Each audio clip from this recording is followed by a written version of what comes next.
नमस्कार, लोकमत भारत की खास बुलेटिन में आप सभी का बहुत बहुत स्वागत है। मैं आपके साथ मोनिका राठौड़ा। ये रुक करते हैं खबरों की ओर।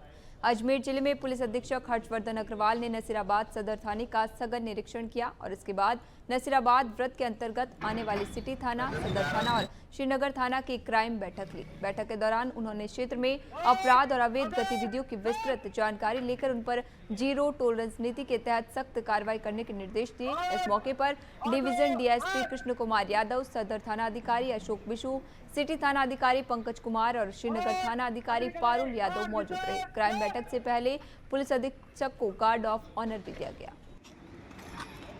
5 मिनट में बस करेंगे आराम से सर।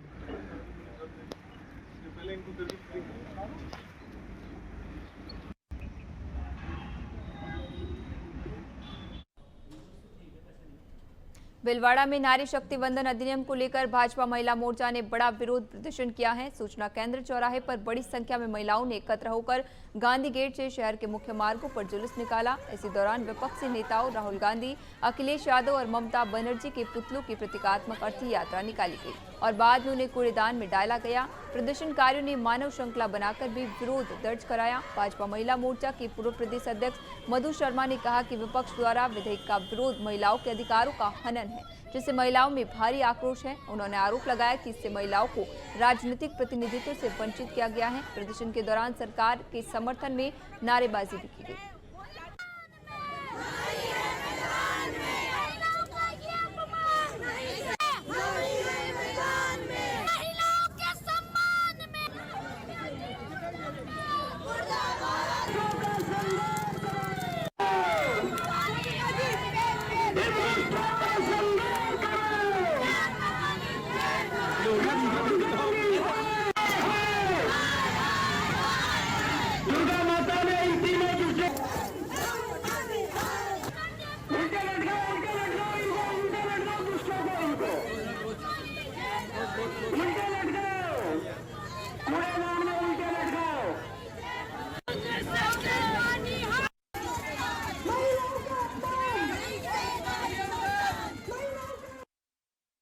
जिस तरीके से हमारे यहाँ पर महिलाओं ने देख रहे हैं कि आज जो संशोधन बिल था 18 अप्रैल को जिस तरीके से उन्होंने कांग्रेस सरकार ने और उनके विपक्षी दलों ने उसको धराशायी किया, उसी के एवज में हम लोग सारे भीलवाड़ा जिले की महिलाएं ये अर्थी निकाल रही है राहुल गांधी की और उसको कचरे के डिब्बे में डालेंगी, जलाएंगी नहीं, क्योंकि जिस तरीके से उन्होंने महिलाओं की आत्मा को कुचला, उनका निरादर किया, महिलाओं का अपमान किया है, तो ये देश की महिलाएं उनको छोड़ेगी नहीं। एक युग में वो 98 वर्षों से कहते आ रहे थे कि हमारे को महिलाओं के अधिकारों की चिंता है और हम चाहते हैं कि महिलाओं को एक सपना जगा करके सृजन किया उन्होंने कि हम चाहते हैं कि महिलाओं को राजनीति में उनका अधिकार मिले।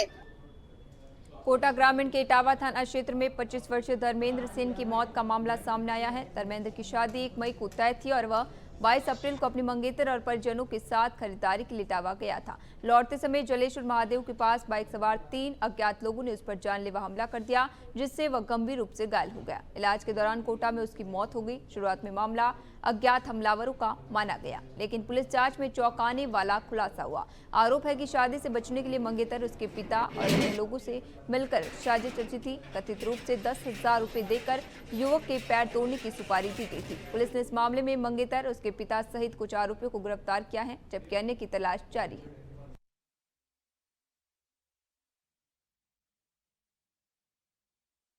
वो इटावा बुलाया था, वो बीटी का नाप देने, बीटी ले अंगूठी का नाप लेने गया था। आपका बेटा भी साथ में था? बेटा भी साथ में था। क्या नाम था आपके बेटे का? ये मंत सेन था। तो एकदम से किसने हमला किया? जो पहले वहाँ बेटी का नाप देकर जरर का बालाजी दिया, जरर का बालाजी से गुंड जी महादेव जी पे वो कह आ रहा था, जो गेले में दुर्घटना हो गई। कितने जनों ने मिली? 3 जनों। तो क्या डेढ़ जानलेवा मारते हुए था? वो मोटरसाइकिल कुचकाने की कोशिश की वहाँ, फिर ऊपर से तोड़ देंगे। हाँ, दोनों पैर दोनों हाथ तोड़ दिए।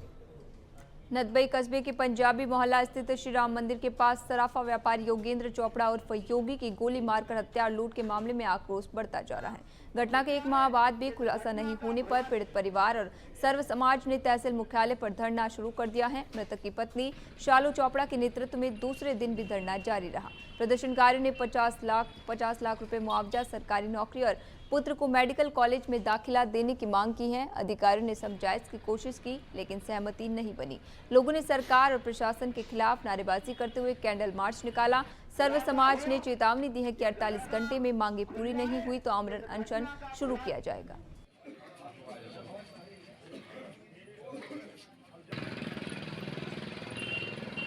बारा शहर में एक सनसनीखेज अपहरण का मामला सामने आया है, जहां व्यापारी सतीश गोड़ का दिन दहाड़े बंदूक की नोक पर अपहरण कर लिया गया। आरोपी ने उन्हें पहले ईदगाह के पास से कार में बैठाया और फिर खेत व एक मकान में ले जाकर करीब 10 घंटे तक बंधक बनाकर बेरहमी से मारपीट की। बदमाशों ने शुरुआत में 1 करोड़ रुपए की फिरौती मांगी, लेकिन बाद में परिजनों के जरिए 14 लाख रुपए वसूलने के बाद उन्हें छोड़ा गया। घटना के बाद पीड़ित ने कोतवाली थाने में रिपोर्ट दर्ज कराई। पुलिस ने मामला दर्ज कर जांच शुरू कर दी है और सीसीटीवी व तकनीकी साक्ष्यों के आधार पर आरोपी की तलाश जारी है। स्थानीय विधायक और व्यापार महासंघ ने जल्द गिरफ्तारी की मांग की है।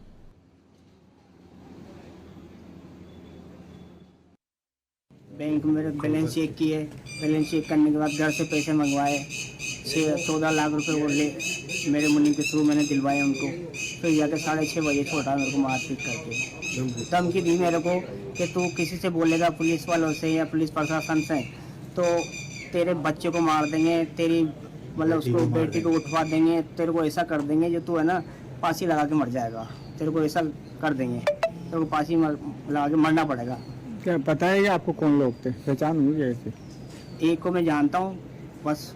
विधायक राजेंद्र गुर्जर ने राजकीय उप जिला अस्पताल देवली का निरीक्षण कर स्वास्थ्य व्यवस्थाओं का जायजा लिया। उनके साथ पूर्व पालिका अध्यक्ष नेमीचंद जैन व भाजपा कार्यकर्ता उपस्थित रहे। विधायक ने ओपीडी, आपातकालीन कक्ष, लेबर रूम, दवा वितरण केंद्र एवं स्वच्छता व्यवस्था का निरीक्षण किया तथा मरीजों से बातचीत कर उपचार की जानकारी ली। उन्होंने डॉक्टरों व प्रबंधन से मानव संसाधन, दवाओं की उपलब्धता और उपकरणों पर चर्चा की। विधायक ने निर्देश दिए कि मरीजों को बेहतर उपचार, समय पर दवाएं और स्वच्छ वातावरण मिले। उन्होंने बताया कि जल्द सोनोग्राफी मशीन व ब्लड बैंक सुविधा शुरू होगी।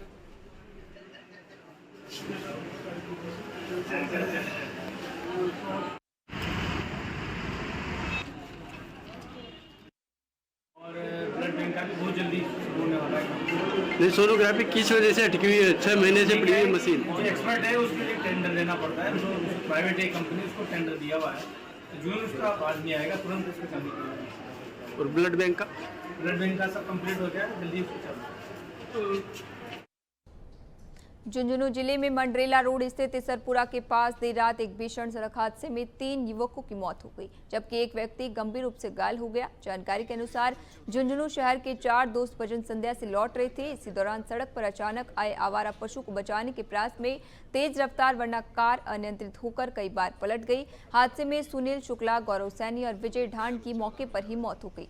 कार चालक जितेंद्र वालिया गंभीर रूप से घायल हो गए, जिन्हें प्राथमिक उपचार के बाद जयपुर एसएमएस अस्पताल रेफर किया गया। पुलिस ने शवों का बीडी के अस्पताल की मोर्चरी में रखवाया है। प्रारंभिक जांच में हादसे का कारण तेज रफ्तार और सड़क पर पशु का अचानक आना बताया गया है।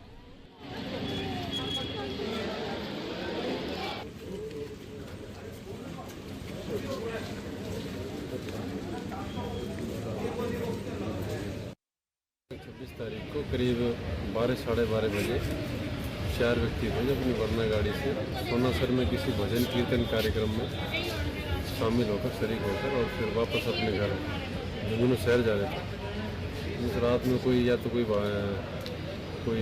जानवर, कोई कुत्ता, कोई गाय सामने आ गई, जिसकी वजह से असंतुलित होकर गाड़ी पलट गई, जिसमें 3 व्यक्ति डेड हो गए और एक व्यक्ति है जो चालक है वो घायल हुआ जिसके।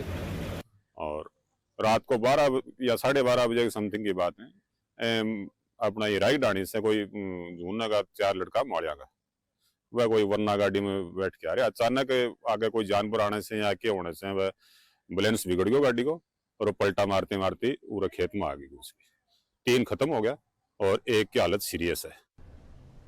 झुंझुनू जिले में आईपीएल सट्टेबाजी के खिलाफ पुलिस ने बड़ी कार्रवाई करते हुए 2 थाना क्षेत्रों में छापेमारी कर 6 सटोरियों को गिरफ्तार किया है। यह कार्रवाई पुलिस अधीक्षक कावेंद्र सिंह सागर के निर्देश पर एएसपी देवेंद्र राजावत की सुपरविजन में डीएसटी सुल्ताना और चिड़ावा थाना पुलिस की संयुक्त टीम द्वारा की गई।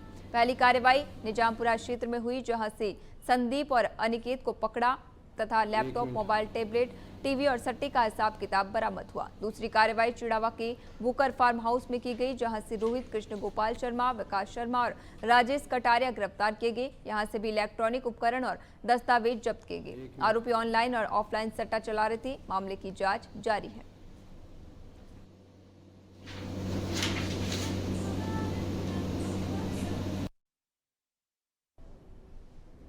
अभी के लिए खबरों में इतना ही। तब तक के लिए बने रहिए लोकमत भारत के साथ सच का।